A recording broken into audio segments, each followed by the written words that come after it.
doing worship. But this is worship. Amen. This is worship. So let's make sure that we worship Him in spirit and truth and everything that we do. Everything that we do. But I'm going to just go over a few things with you. I don't have a particular scripture, but I know some of us, a lot of us, will be able to relate to some of the things, amen, that I'm going to talk about.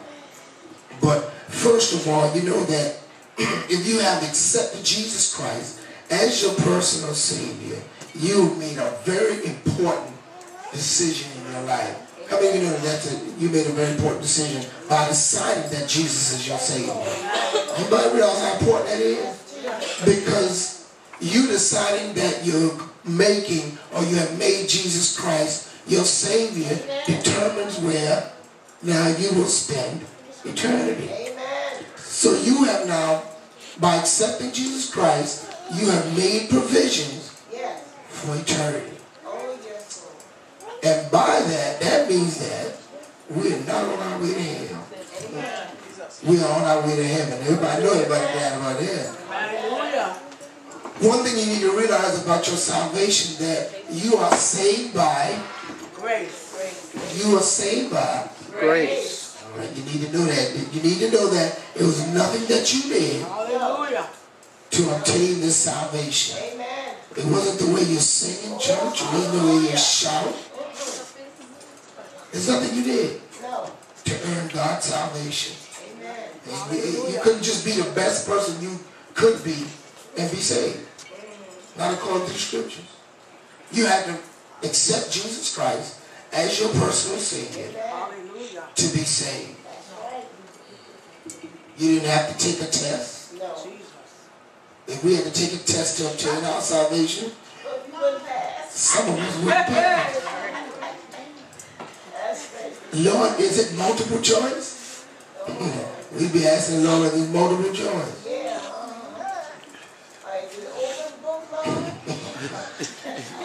Is it an open book test? If it was any amount of money,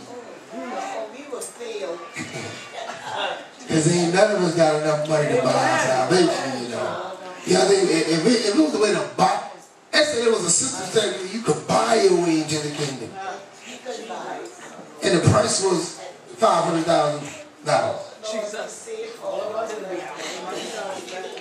$500,000 to get into the kingdom of God.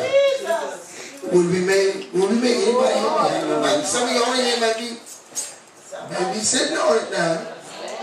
He said, Pastor, you got to go much lower than that. Okay, $100,000. Maybe you can make it. Okay, $20,000. Lord. Everybody say Lord.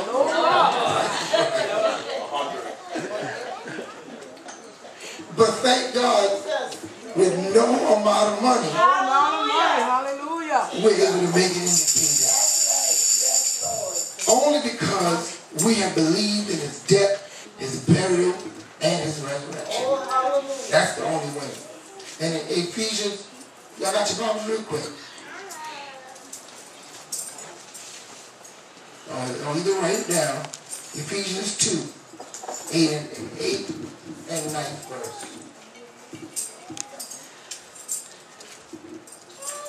What's the book before Ephesians? Great. Huh? Thou knowest. All right. All right, first person has it, read it. Ephesians 2nd chapter, 8 and 9th verse. Yeah. Not of works, lest any man should boast. For we are His workmanship, created in Christ Jesus unto good works, which God hath before ordained that we should walk in them. Wherefore remember that ye being in time past Gentiles in the flesh, who are called uncircumcision by that which is called the circumcision in the flesh made by hands. Yes. Paul is letting Ephesians know it is only because of grace that you say, no good works that you've done. And yeah, we can do a lot of good works. We can do a lot of good things for people.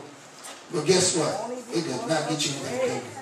Let me tell you what good works do. After you have received the gift of the Holy Ghost, your good works accompany your salvation. Yes, come on now. It's supposed to change once you get the Lord in your life. But it's only because God loves us that He saved us. Somebody's alarm is going on.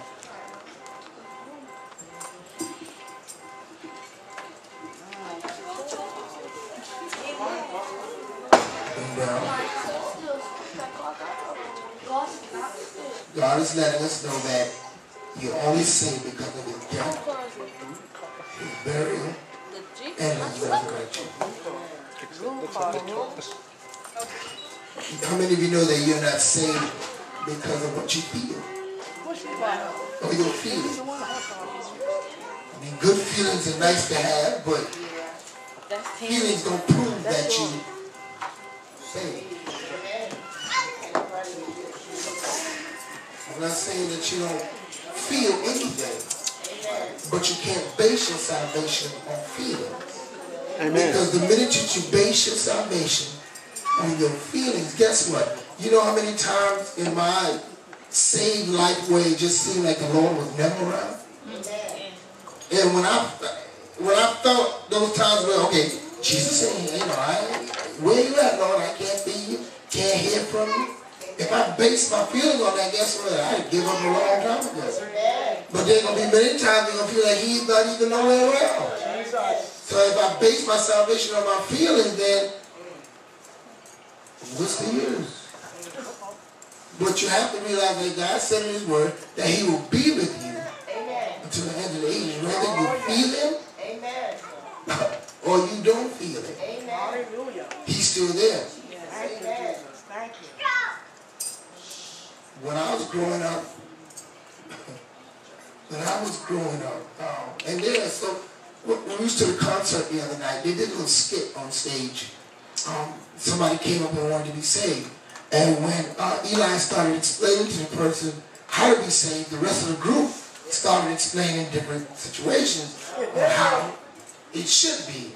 One girl said, well, I heard that you got to get on your knees and call Jesus 25 times. And after that, you're saved. And one girl said, the last girl said, I thought you'd get a box and you boil 2 eggs. And,